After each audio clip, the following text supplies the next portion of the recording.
religiões diferentes, mas também na doutrina espírita, devemos usar toda hora, todo dia. Não é? E esse assunto é tão importante, é tão relevante, que o Evangelho segundo o Espiritismo não tem um só, mas tem dois capítulos sobre a prece. Os dois últimos capítulos do Evangelho segundo o Espiritismo falam sobre a prece. O capítulo 17, ele traz várias reflexões sobre o que é a prece, como ela se constitui, qual é a finalidade dela. E o capítulo 28, que é o último, nos fala sobre algumas preces prontas, traz algumas preces prontas para determinadas ocasiões. E nós vamos ver que essas preces prontas, elas não têm muito sentido, no sentido da forma das palavras ali, mas o capítulo que antecede, ele nos ensina realmente a orar, né? E diz o que é importante dentro de um posicionamento de alguém que queira fazer uma coisa. Então é sobre isso que nós vamos conversar hoje, né? E vou me ater ao conteúdo do capítulo 27, que fala sobre todos os aspectos da prece, tá bom? Do Evangelho. Bom, inicialmente há uma definição de prece e a gente busca também outros autores, além de Allan Kardec e dos espíritos que compuseram, auxiliaram, né, na composição do Evangelho segundo o Espiritismo, e chegamos à conclusão que a prece é uma forma de comunicação. Hoje mesmo, ouvindo alguém falando sobre isso, me veio uma definição que eu achei muito interessante, muito prática e fácil de compreender. Que a prece é para nós e para a nossa alma, assim como o alimento, a nossa mesa, é para o nosso corpo físico. Então, o alimento que nós procuramos várias vezes por dia, pelo menos 3 vezes por dia, né? Que faz 3 refeições, às vezes 5, 6 refeições, ele nutre, é necessário para o nosso corpo físico. E para o nosso corpo espiritual, para a nossa alma, a prece seria este alimento que nos traria essa nutrição espiritual. Achei muito interessante essa comparação, né? Didática, fácil de entender. E ela, na verdade, é uma forma de se comunicar com o mundo espiritual. E aí vocês poderiam pensar assim, mas isso não é atuação mediúnica, né? Não é através do médium que se comunica.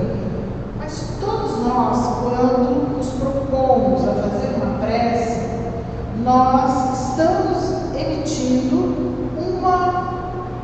dependendo do tipo de prece, nós estamos emitindo uma comunicação, esperando uma mensagem, melhor dizendo. E para que a comunicação seja feita, tem que ter o emitente, né, o receptor dessa mensagem.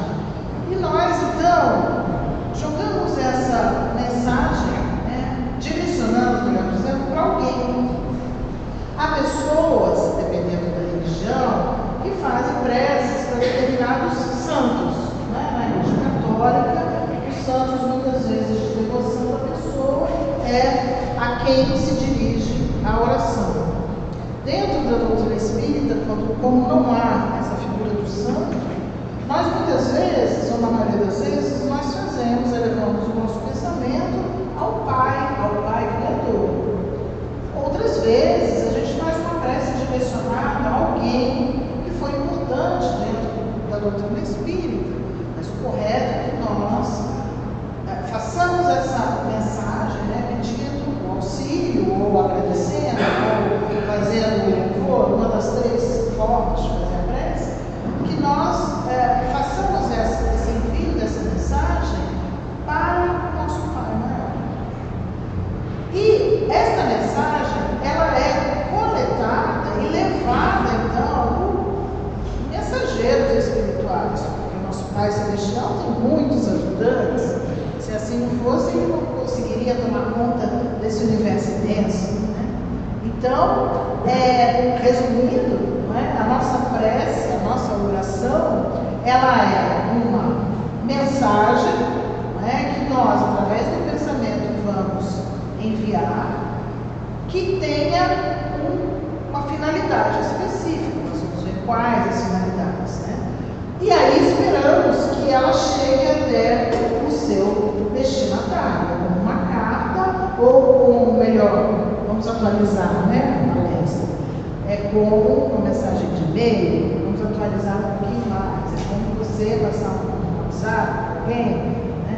Você espera que essa mensagem chegue, não passa emitindo a mensagem.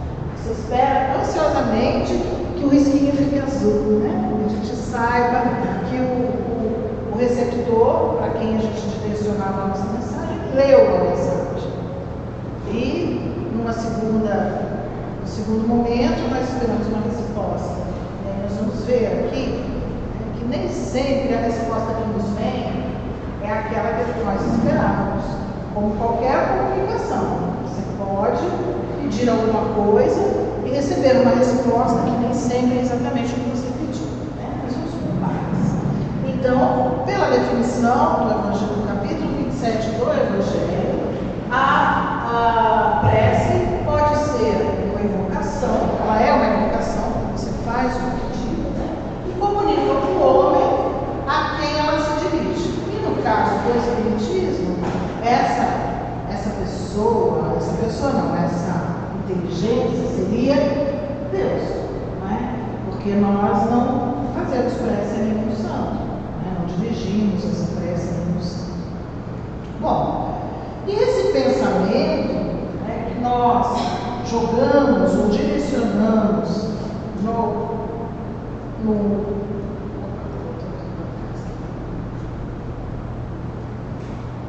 é através do nosso pensamento, por meio do nosso pensamento, que nós emitimos essa mensagem.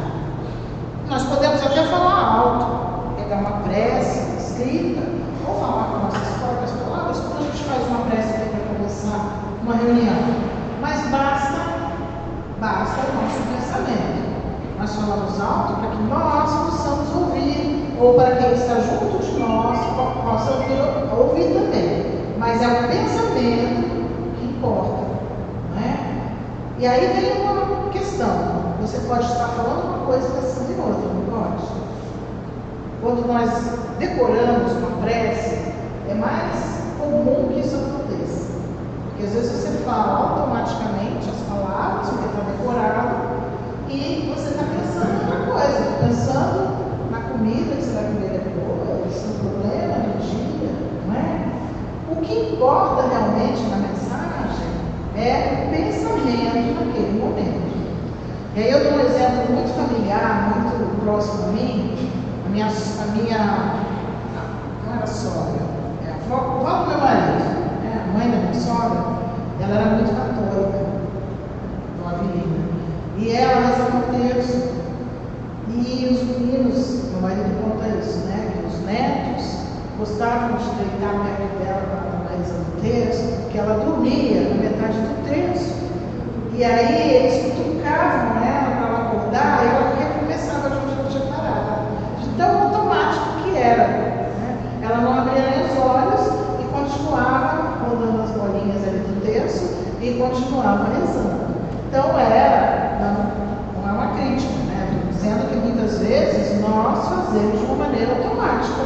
Até o Pai Nosso, que todos nós sabemos de cor, muitas vezes é falado de uma maneira automática, sem que nós pensemos em cada frase, em cada palavra, que Jesus escolheu com tanto cuidado, porque o Pai Nosso tem significado em tudo, até nas conjugações verbais, ele tem um significado, uma prece muito especial, né?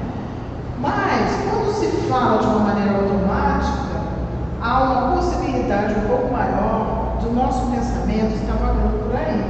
Nossas palavras estão saindo de maneira automática e o nosso pensamento não está naquele momento ali, né? Mas o que realmente importa é o pensamento, a prece. E aí, esse pensamento é lançado num veículo. chegar no seu destinatário, tem que caminhar esse pensamento. E o veículo do pensamento é o fluido cósmico universal. Né?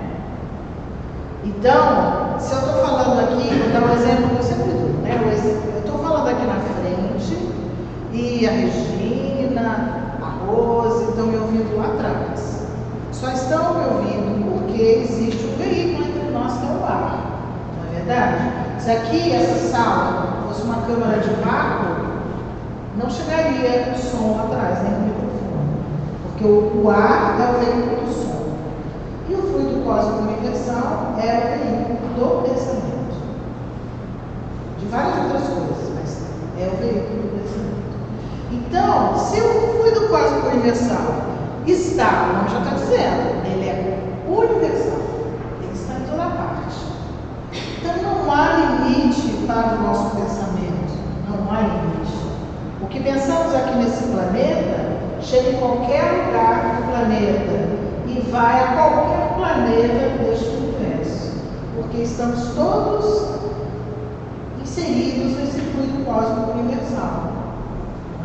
Há aquela comparação que o fluido cósmico universal seria como a água para os peixes do aquário. Estamos todos imersos nesse fluido cósmico universal. Por isso que se diz que o que a gente pensa aqui reflete em qualquer parte do universo. Porque é isso mesmo, porque não há barreiras para o pensamento. Então esse pensamento, que no caso da prece é um pensamento direcionado, não é um pensamento desorganizado, não é? Porque a gente organiza o nosso pensamento para fazer a prece. Esse pensamento é jogado, é lançado ao fluido cósmico universal e ele tem mais ou menos uma onda mental. Não é nem um pensamento, porque a gente sabe que o pensamento não é só uma onda mental, né? Mas olha a velocidade que a nossa onda mental tem: 300 mil quilômetros por segundo. É aproximadamente a velocidade de uma onda mental. Então, além de chegar em qualquer lugar, ela chega muito rápido. Não é? Então, você faz uma prece aqui e meu filho está lá do outro lado do planeta, chega na mesma hora. Chega na mesma hora, ele pode receber. Há vários fatores que podem influenciar. Né? O que eu estou pensando, a fé que eu estou colocando, como eu estou impulsionando esse pensamento, e a recepção dessa mensagem vai depender também de como esse espírito encarnado, no caso de pessoa para pessoa, está para receber isso. Mas o que sabemos é que o que nós colocamos, o que nós emitimos no fluido cósmico universal com uma direção é colhido pelos mensageiros, pelos trabalhadores da criação e é imediatamente levado ao seu destino. Se vai exercer aquela função ou não, vai depender de fatores do próprio receptor, no caso. Ele pode perceber ou não, mas o pensamento chegou lá, a prece chegou lá, com certeza. Então não há desvio, não há erro. Não é igual o nosso correio, que às vezes é o endereço não, e a carta volta, ou o e-mail que retorna. Não há erro, porque nesse movimento não há nenhum tipo de erro. Quando você pensa em alguém, imediatamente o teu pensamento está ligado àquela pessoa. Direcionou já. Então você emite o seu pensamento e direciona quando você pensa num objetivo específico. Pode ser uma pessoa, ou você pode simplesmente pensar em Deus, direcionando o seu pensamento para Deus e pedindo alguma coisa, mas para Deus, por exemplo. Então vai ser levado direto para o Criador. Mas não há desvios do caminho. O que há, muitas vezes, é que a nossa prece vai um pouco falha de fé. Porque a fé, ela vai dar força ao seu pensamento. E por isso que muitas vezes nós ouvimos, não que nós tenhamos certeza que isso aconteça, mas ele era uma pessoa de muita fé, Então, tudo que ele pensava, tudo que ele orava para acontecer, ele recebia de alguma forma. Né? A fé impulsiona esse pensamento, talvez com um pouco mais de velocidade, mas principalmente com mais significado. Não é? Mas qualquer pensamento dirigido através da oração tem o seu destino e vai chegar no seu destino. Ok? O que mais que esse evangelho, esse capítulo nos fala? Nos fala algo muito didático, né? Que dentro de uma comunicação, dentro de uma oração, nós temos 3 componentes. O emitente, que é quem faz a prece, seja ela dividida por tudo. Então, é aquele que emite a mensagem, é aquele que a gente chama no correio de emitente. Né? Então, é o emitente da mensagem. E aí, o emitente da mensagem, ele, como nós já comentamos, ele pode emitir essa mensagem de várias maneiras. Ele pode ter uma fé intensa no que ele está pedindo, né? Ele pode estar fazendo aquilo de uma maneira automática, de uma maneira leviana, enfim, ele vai imprimir naquele pensamento as suas características. Né? E aí nós vamos nos remeter a uma história que está em outro capítulo do Evangelho, que é a história do homem que está caminhando no deserto. Este homem, ele caminha no deserto e está quase desfalecido de sede e de fome. Já caiu várias vezes e uma última situação em que ele não tem mais condições de caminhar, ele cai na areia do deserto e ele roga ajuda. Né? Nesse momento, anjos da guarda, que estavam próximos dele, mas que até então não conseguiam se aproximar porque não havia afinidade, conseguem se aproximar por causa da oração que esse homem eleva ao alto pedindo ajuda. Então é como se nós estivéssemos numa condição blindada, né? não permitindo que o nosso anjo da guarda se aproxime de nós, e no momento que nós elevamos o nosso pensamento em prece, essas portas, essa blindagem se abre, permitindo que esses anjos atuem.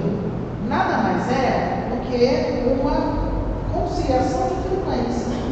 Nós, com o termo que a gente usa, nós elevamos o pensamento e, portanto, nós permitimos que esses espíritos trabalhadores que estão numa frequência mais alta se aproximem de nós. Aquele homem no deserto, então, ele vai receber uma intuição. Esse anjo vai se aproximar dele e vai colocar no seu pensamento a ideia de que ele ainda tem forças para levantar e continuar caminhando. E o homem vai levantar e vai continuar caminhando. E vai encontrar uma encruzilhada, um caminho para a direita e um caminho para a esquerda. E ele vai escolher um dos 2 caminhos. Ele escolhe o caminho, seja lá qual for, né, da direita ou da esquerda, e encontra um oásis com água e com alguma fruta que sacia sua fome, sua sede, e ele então é salvo, vamos dizer assim, da sua luta da morte. Se o homem tem fé, se este homem tem fé, ele vai compreender o que aconteceu.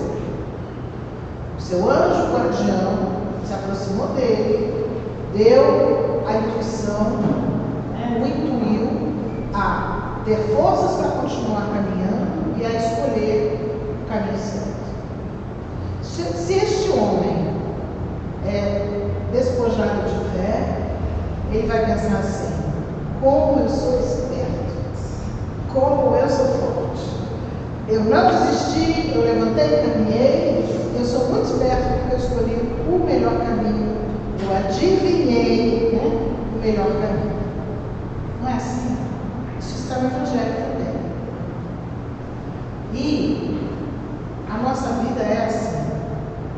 Muitas vezes nós não percebemos a ajuda que recebemos. No momento de desespero, na maioria das vezes, de dor, nós pedimos ajuda e quando ela vem, nós nem percebemos que fomos ajudados. Nós achamos uma solução para aquilo.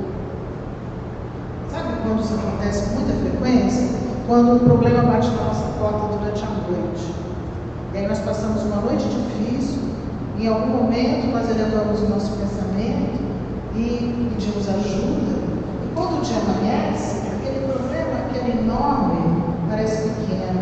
Aquela solução que eu acreditava que não existia começa a aparecer no meu pensamento. E aí eu acho que, puxa vida, finalmente eu encontrei a solução.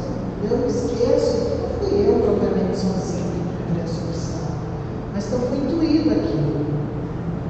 Esse é o verdadeiro efeito da prece em nossas vidas. Nestes momentos, nós devemos, com a prece, permitir a condição para a ajuda divina, porque a ajuda está aí, está aqui, a todo momento. Nós temos ajuda de muitos espíritos elevados. Todos nós que viemos encarnar nessa terra, viemos com uma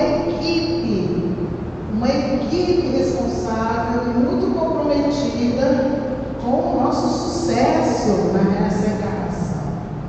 Só que nós nem sempre conseguimos contato com os membros dessa equipe, ou não permitimos, porque o nosso orgulho, porque a nossa, muitas vezes, arrogância, não permite que nós pensemos que as decisões que muitas vezes tomamos, ou que as soluções que aparecem na nossa vida, foram decisões auxiliadas por outros e não tomadas simplesmente por mim. Então, mais uma vez, como muitas outras situações da vida, o nosso orgulho atrapalha. E aí, quando a gente eleva o pensamento, muitas vezes com desespero, aí surge a oportunidade. Aí aquele anjinho, né? E muitas vezes é um espírito muito ligado a nós, comprometido conosco, quer nos ajudar, ele acha aquela condição, aquela oportunidade de chegar até nós e dizer no nosso ouvido: vai por aqui, olha para frente, levanta a cabeça, força aí. E a gente fica nessa arrogância achando que somos nós. Então, saber reconhecer isso. Existe também prece, claro que nós já falamos, o receptor. Esse receptor, na maioria das vezes, nós, quando elevamos o nosso pensamento, nos direcionamos a Deus, dentro da doutrina espírita. Mas existem esses intermediários. Jesus é um deles, como arquiteto deste planeta, como figura presente em toda a nossa crença cristã. Ele também faz esse papel de não só nos devolver uma intuição, um auxílio, como de levar esse pensamento direcionado a Deus até o Pai, para que o Pai então possa nos auxiliar ou nos esclarecer, ou receber, por exemplo, um agradecimento, se nós estivermos fazendo uma prece de gratidão. E por fim, nós temos,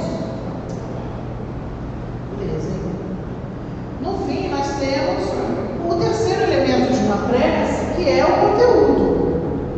E aí nós dizemos o seguinte: ele não é tão importante. É claro que uma prece como o Pai Nosso tem um conteúdo denso, que a gente estuda, sabe que essas palavras ali são escolhidas para que nós busquemos essa ligação que Jesus conseguiu sintetizar quando os seus discípulos pediram que ele nos ensinasse a orar. Então as palavras ali têm um significado muito grande. Mas o conteúdo de uma prece não é tão importante assim. Por isso que quando aqui nos grupos de estudo, a gente pede para faz a prece você, ninguém quer fazer, né? O Baroni, Alexandre Baroni, que dava aula aqui, ele ele ia escolher a caneta mediúnica. Então ninguém queria fazer a prece, nem de abertura nem de encerramento, né, Diego? Não sei se você já conseguiu isso. Ele pegava uma caneta e rodava no chão. Era a caneta mediúnica.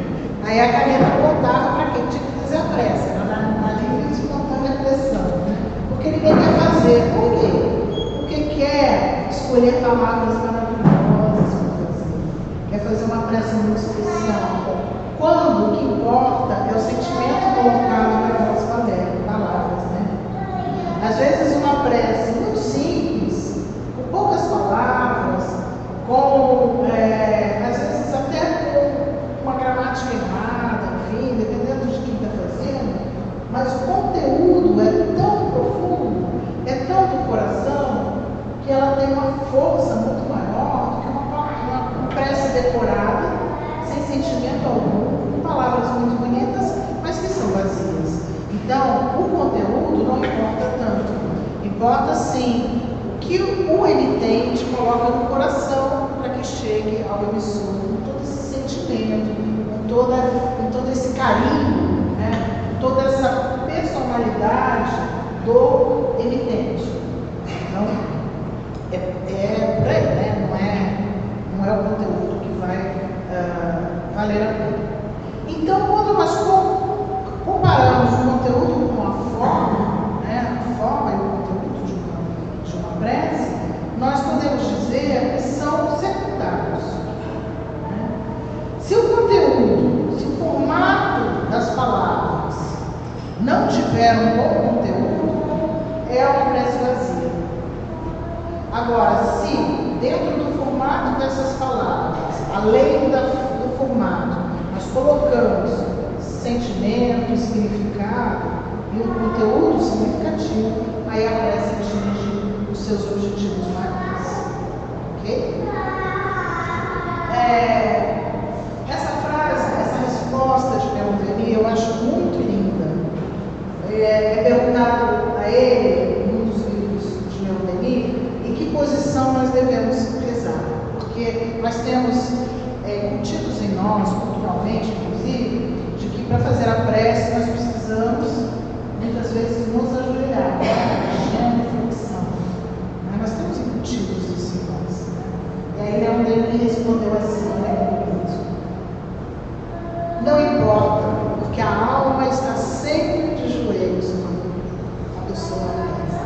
Ou seja, não é a posição do corpo, mas é a forma como você faz a prece.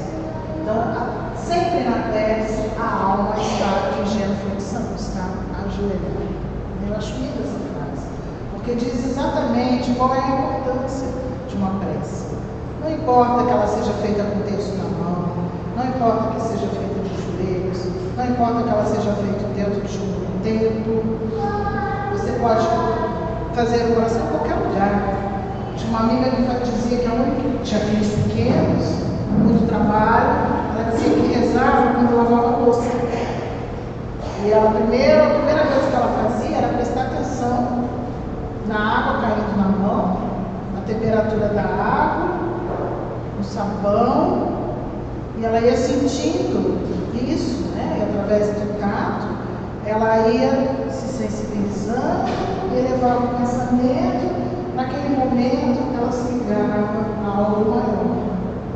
Porque tinha pouco tempo, porque a vida era corrida, ela arranjou uma hora para fazer. Uma outra conhecida minha se reza dentro do carro, dirigindo. Então, a cada dia, nós temos menos tempo para se voltar para o alto e também para dentro de nós. E nós nos esquecemos, muitas vezes, de orar. Se voltarmos lá no começo, quando falávamos que a oração é o alimento da alma, como o alimento que servimos à mesa é o alimento do corpo, pelo menos nós deveríamos fazer uma oração no mesmo número de vezes que nós nos alimentamos durante o dia. Né? Porque toda hora a gente está mastigando, toda hora a gente está comendo. Se nós, a cada momento que ingeríssemos um alimento, pensássemos nesse alimento da alma, com certeza, a grande maioria de nós faríamos preces durante o dia. tempo, né? Eu acho que não tem tempo para isso. Continuando, ainda nesse capítulo, nós nos deparamos com uma divisão bem didática do que seriam os tipos de prece. 3 tipos de prece. A primeira deles, né, desses tipos, é o louvor, a prece de louvor. Aquela prece que a gente faz para louvar mesmo, né? Estar vivo, sentir a presença divina. Uma prece que não se pede nada, não se agradece a nada, simplesmente você louva um ser superior. É uma prece que talvez seja um pouco mais raro, né, de fazer isso. O segundo tipo seria o pedido. Acho que deve ser muito raro, acho que ninguém aqui faz esse tipo de prece. Que é aquela prece que a gente faz muitas vezes na situação difícil. Então, a gente se alimenta todo dia, mas fica dias sem fazer prece. É ou não é verdade? Ou no máximo faz prece antes de dormir ou ao acordar. Eu garanto, me conhecendo e conhecendo as pessoas que estão na mesma faixa vibratória que eu, que são todos que estão neste planeta, que grande parte das nossas orações é pedido. Ai, me protege. Ai, me livra de tal coisa. Ai, eu preciso resolver tal coisa. Ai, eu preciso disso, eu preciso daquilo. E aí nós pedimos. E aí há uma pergunta nesse capítulo que é: se Deus sabe tudo que nós precisamos e tudo que nós queremos e estamos pedindo, para que a gente ainda precisa pedir na oração? E a resposta é que você deve ser uma pessoa ativa no que você busca, e que nem sempre o que você pede virá para você da forma como você pediu. Quando você pede alguma coisa muito concreta, eu quero que, vamos supor, eu quero ganhar na Mega Sena, coisa material assim. E aí eu ganho na Mega Sena, eu posso dizer que a minha prece não foi atendida. Mas se eu não ganho na Mega Sena, mas eu recebo muita ajuda para melhorar minha vida, e minha vida vai prosperando, será que eu não estou recebendo também alguma coisa que eu pedi quando fiz aquela prece lá atrás? Não é? Eu peço proteção, mas eu passo o dia inteiro sem ter nenhum tipo de enfrentamento, nenhum tipo de violência, nada. Aí eu digo: minha prece não foi atendida, não vi nada que me precisasse de proteção. Será que por causa da minha prece eu não desviei de caminhos difíceis? Eu não evitei algumas situações? A verdade é que nem sempre nós recebemos o que pedimos. E aí, eu faço um parêntese aqui para as doenças. Não é? Muitas vezes, nós quando estamos doentes, nós pedimos a cura. A maioria das vezes. Eu estou doente, eu quero ficar curado. E muitas vezes, muitos de nós não são atendidos desta maneira. Porque sabemos que as doenças são alertas, muitas vezes, do nosso corpo e advindas do nosso espírito para determinados comportamentos da nossa vida. E a cura nem sempre é o que a gente precisa. Então, nesse caso, Deus, nosso Pai, sabe o que nós precisamos, sim. E Ele envia o que nós precisamos. Então, nesses casos todos de dificuldade, a doutrina espírita nos ensina que nós devemos aprender a pedir. E que esse aprendizado deve ser que Deus nos dê força para enfrentar tudo que estiver no nosso caminho. Não que essas coisas saiam do nosso caminho. Porque as coisas que nos acontecem durante uma encarnação têm a finalidade, primeira, de nos ensinar algo para que nós nos tornemos espíritos melhores. E aí, quando nós pedimos para que esses obstáculos, que essas dificuldades não sejam tiradas, nós estamos pedindo que tirem de nós a oportunidade de aprendizado. Então, ao contrário, a doutrina espírita nos ensina que nós possamos pedir forças, discernimento, fé, para compreender o que está acontecendo e para superar o que está acontecendo. Porque todos nós sabemos que somos espíritos em evolução e precisamos caminhar para chegar até lá. Então, que possamos ter força para isso. E é isso que Deus nos dá. Ele não nos tira só porque pedimos, mas Ele nos dá, sim, força, discernimento e fé sempre que nós pedimos. É na forma de alguém, amigo, que chega perto de nós e nos dá um conselho, nos dá um ombro para nós chorarmos. É alguma coisa que acontece na nossa família que facilita com que aquele problema seja superado.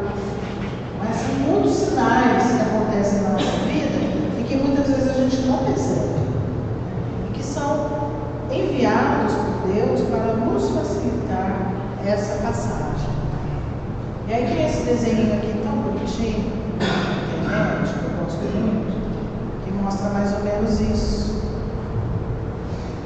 Alguém que está pedindo proteção e aí recebe uma pedrada, né? Mas por quê? Eu pedi proteção e não fui protegido? E aí ele não vê que não era uma pedra que atingiu, mas várias pedras, né? E que a sua prece levantou uma proteção relativa. Ele precisava receber uma pedrinha. Ele acha que não recebeu nada. É aquela história, né, do espírita que chega, perde um dedo e chega no plano espiritual revoltado. Nossa, eu fui um espírito atuante, trabalhava lá no Bezerra de Menezes todo dia, fui caridoso, e Deus ainda assim me tirou um dedo. E aí quando ele chega no plano espiritual reclamando, alguém diz para ele: mas você era para ter perdido um braço inteiro nessa encarnação. Por causa das suas ações, o teu braço foi poupado e você perdeu apenas um dedo. Então a gente julga, né, o que nos acontece sempre pela régua maior, achando que aquilo que aconteceu é o pior. Mas muitas vezes os nossos esforços, as nossas ações e também as nossas preces podem minimizar muito o que vem de ruim para nós. São os mistérios que talvez mais para frente, quando desencarnarmos, também que vamos compreender isso. Bom, e para nós concluirmos, vamos nos lembrar do que são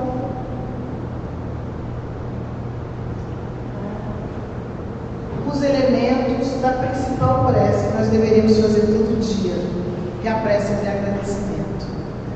Quando estudamos a doutrina espírita, nós entendemos que tudo que nos acontece aqui merece agradecimento, até as coisas ruins. Porque como já dissemos, mesmo as coisas ruins estão aqui para nos ensinar.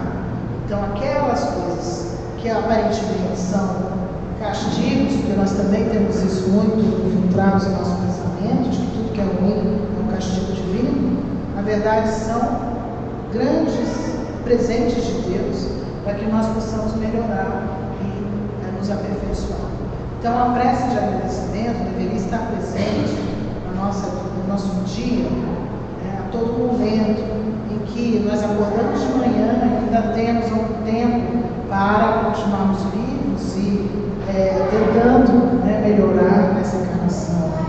Quando temos alimento à mesa, quando temos o mínimo de saúde que seja, quando temos alguns amigos, quando temos amores, quando temos flores, quando temos animais, tantas coisas a agradecer. Vivemos num país pacífico, numa cidade pacífica, não é? Temos uma doutrina que nos conforta e fortalece. Temos uma casa espírita onde podemos buscar esse alimento para a alma. Temos o conhecimento da doutrina espírita que nos permite orar e buscar este alimento para a alma. São tantas coisas a agradecer. Mas quando as coisas estão bem, muitas vezes nós esquecemos de agradecer. A verdade é que quando nós elevamos o nosso pensamento em prece e emitimos para o fluido cósmico universal esse pensamento carregado do nosso sentimento, nós estamos criando, nas palavras de Santo Agostinho, também neste capítulo sobre prece, nós estamos criando uma festa espiritual. Se nós conseguíssemos visualizar toda a energia que é desprendida quando alguém com fé, com bons sentimentos, com vontade, eleva o seu pensamento ao alto, nós iríamos ver fogos de artifício. Santo Agostinho nos diz, nessa mensagem final desse capítulo, que é como se nós andássemos em alamedas de jardins com anjos tocando trombetas. Porque é essa figura, né, que ele mostra de que o que buscamos, né, elevando esse pensamento, vai criando uma rede, uma corrente de boas vibrações. E que esses anjos, então, vão se conectando até chegar ao nosso irmão maior, Jesus, que também ele, na sua perfeição de espírito, muito mais perfeito do que nós, tão imperfeitos somos, ele, na sua perfeição, muitas vezes, inúmeras vezes, ele parava para elevar o seu pensamento ao Pai. O seu Evangelho tem inúmeros momentos descritos em que ele se recolhia para orar, seja junto com seus discípulos, seja sozinho. Muitas vezes ele se recolhia sozinho, não é? Nos deixou a prece mais simples e mais bela do cristianismo, que é o Pai Nosso. E nos ensinou a orar de uma forma singela, mas com uma força incrível, porque o Pai Nosso é uma prece maravilhosa mesmo. E que superou os tempos e chegou até nós. Dizem que a nossa tradução não é exatamente aquela que foi criada, foi dita em aramaico, mas certamente ela manteve a essência do que é nos remeter ao alto. E se ainda assim nós não soubermos de cor o Pai Nosso, apesar de ter certeza que a primeira prece que cada um de nós aprendeu quando criança foi o Pai Nosso, ou Ave Maria, dependendo da religião de que viemos, né? Mas toda criança tem contato com o Pai Nosso. Todo mundo ocidental sabe rezar o Pai Nosso. Mas se algum de nós não se lembra ou se esqueceu do Pai Nosso, não importa. Fechemos os nossos olhos e elevemos o nosso pensamento.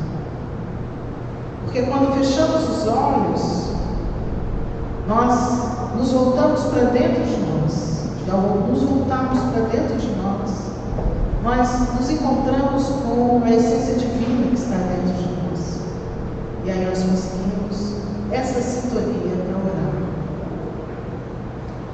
Cientificamente, nos dizem que quando fechamos os nossos olhos, nós estimulamos uma glândula que temos no meio do cérebro, que é a glândula pineal. Hoje se sabe que ela produz um hormônio, que é um dos hormônios que regula o nosso sono, que é a melatonina. E ela inibe a liberação de outros hormônios que são estimulantes. Por isso, a ciência diz que quando nós queremos rezar ou fazer algum recolhimento, nós devemos fechar os olhos, além de deixarmos de sentir os estímulos externos. Mas a doutrina espírita, além de aceitar isso, porque fala da pineal sim como uma glândula muito importante, ela nos diz que quando fechamos os olhos, simbolicamente, nós estamos nos voltando para nós. E o caminho que Jesus quis nos deixar, nos ensinar, foi exatamente esse.